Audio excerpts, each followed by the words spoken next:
That's all religions are. What has happened, though, people have hijacked the original purpose for these methods of accessing the divine and turned it into slaveocracies to control your mind. Now, Stephen Biko, our great, beautiful son who was murdered in South Africa, said the most powerful weapon in the hands of the oppressor is the mind of the oppressed.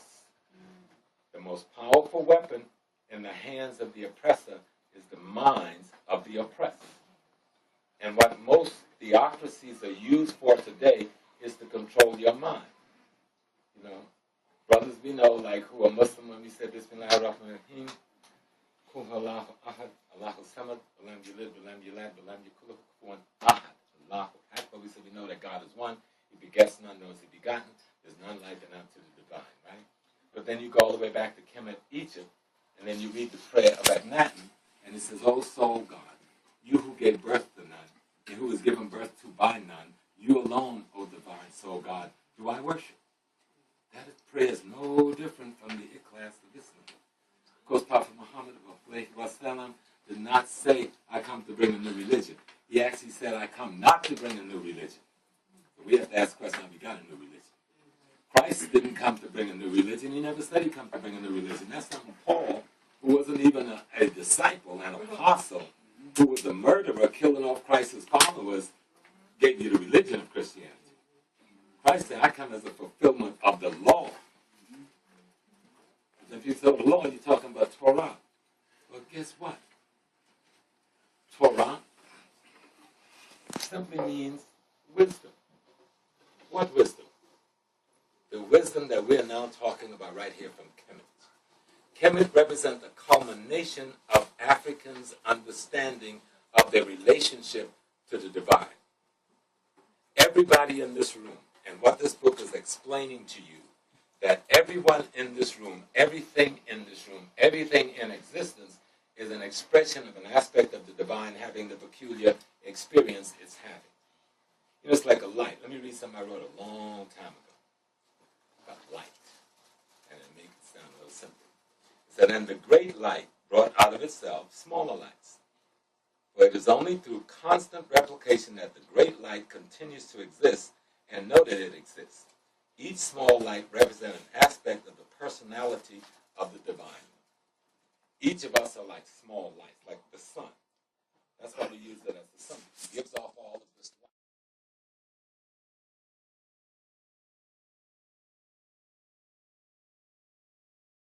Represent the Ka. I got that right? Okay. So when existence began to exist, it says, when I manifest myself into existence, the Ka is saying, when I manifest myself into the Ba, if we want to put it that way, I came into existence in the form of existing. I came to existence, meaning to being, in the form of existing. I'm continuous. Who came into existence for the first time. Since I came to existence in accordance with the mode of existing, I therefore existed.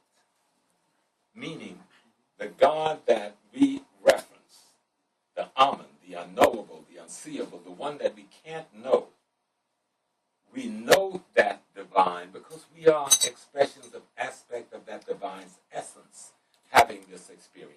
and all of what is of the divine is of us.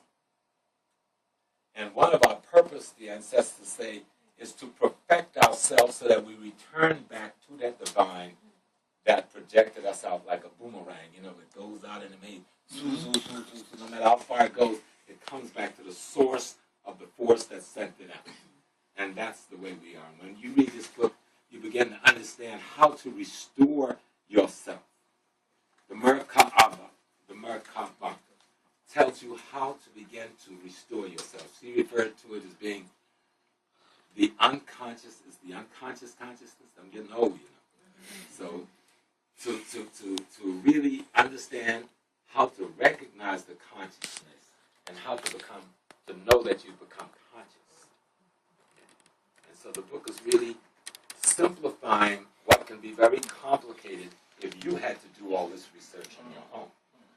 She's giving you a blueprint that fits your time, your space, your language, that will allow you to reconstruct yourself so that you can begin to struggle to perfect yourself, so that you can begin to restore yourself. And once you restore yourself, you've restored the universe, because we are the universe. Everybody in here this morning came, and for the last, all of your life, you have not been getting up and killing a human being and cutting them up and putting some sauce and eating them to restore yourself. You have been eating everything else in nature to restore yourself. Peas, greens, tomato, other fruits and vegetables, animals and other protein, fishes and other things. We eat all of the abundant life in nature to restore us. Isn't that incredible? That we are made up of all the other things in nature.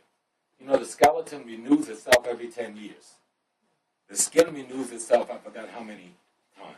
And then each cell renews itself. So every 10 years or so, we are a completely new physiological being. What makes us new? What we ingest. What do we ingest? What the African brothers and sisters in Sudan and in Congo and other places call their brothers and their sisters. I had to go out in the woods back in the day when I was hanging down in the Congo, you know, some centuries back, to cut some wood because I needed to make some fire to cook some meat. I went to my brother, the tree, and said, "Oh, good morning, my dear brother. I have come today to pour some libation and give blessing unto you because I need you to stay. I need to take your life to continue my life. But I know that you're my brother, and I know that you give life. And in order for me to take your life, I have to beg your permission to share your life with me." So white folks go to Africa and they say, "We worship in the tree." No, we just love in the tree because the tree is me. You know what I'm saying? When you get, and I'm telling you, I was reading coming up there on the bus. I was kind of glad we ran into the accident and gave me a little more time less to kind of study, because I hadn't studied like I said. Damn, about open and being dedicated. That is another way that this institute that you're now sitting in will be able to expand itself and create programs and courses that will expand you and those who you bring to this institute. And that's the other important reason why we're here today. But to understand that this is not a game we play. We are trying to restore ourselves, because it's no longer, it never has been just about us as black people. You know, it has been about us as being the divine, constantly trying to perfect itself. But realize now, even what we call the imperfection is an aspect of the same divine in transition. So don't get confused like the Christians and the Muslims and the Jews have us thinking good over there, bad over here, evil. That's not the way it works. There is no such thing in Africa as good and evil in that sense. Okay? And so we have to understand that we are spirits in transition. And so there's a process and there are cycles in the process. And what the book describes is some of those cycles in that process of your transition from the divine back to the divine. Death is the most frightening thing in the world for all of us. But yet it is the gate that we must go through in order to get back to the source from which we emanate. But since we don't know that, the fear creates spiritual paralysis that don't allow us to develop ourselves and be prepared to walk through that gate. Now, I had experience, you know Uncle Snowy, right? Now, Uncle Snowy was 96 and he passed away in September. So I'd gone down to see him in July. You know, see how he was kicking down to South Carolina, and he was cool. You know, he was still sitting up there on the porch and breaking out his 9mm and showing me the wall. One in bed and one hanging on the wall. And he got his big hunting knife out. He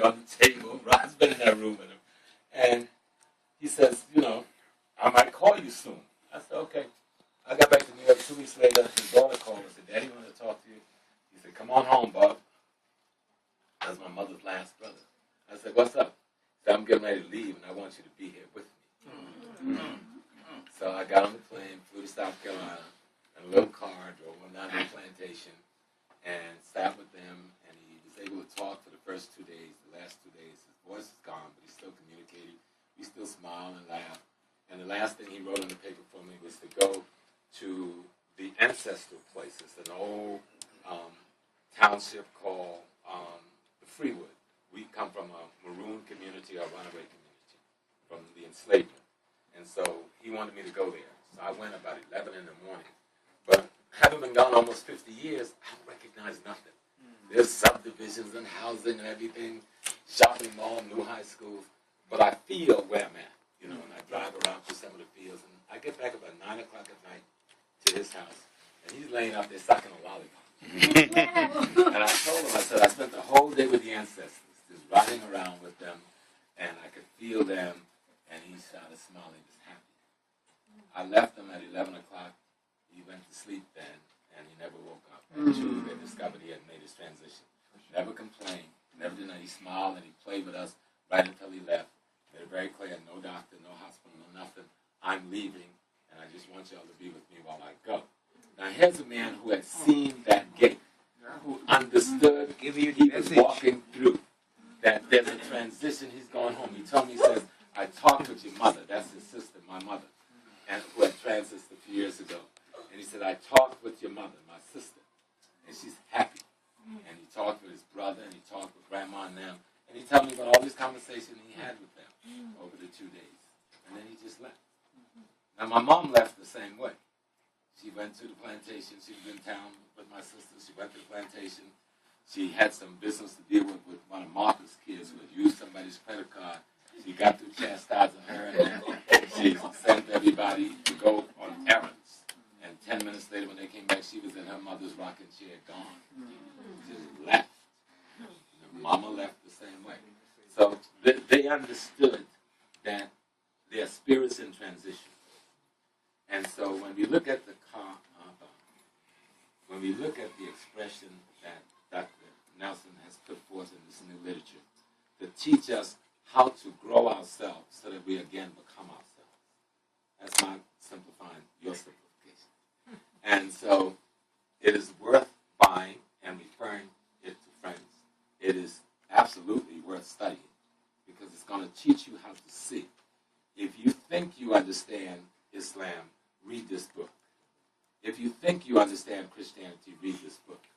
Because if you look, say, at the Catholic Church, for instance, they have all these saints and all of these got saints and they got angels and archangels. Well, you can find all those saints and all those archangels in ancient Egypt, except there they call them Nteri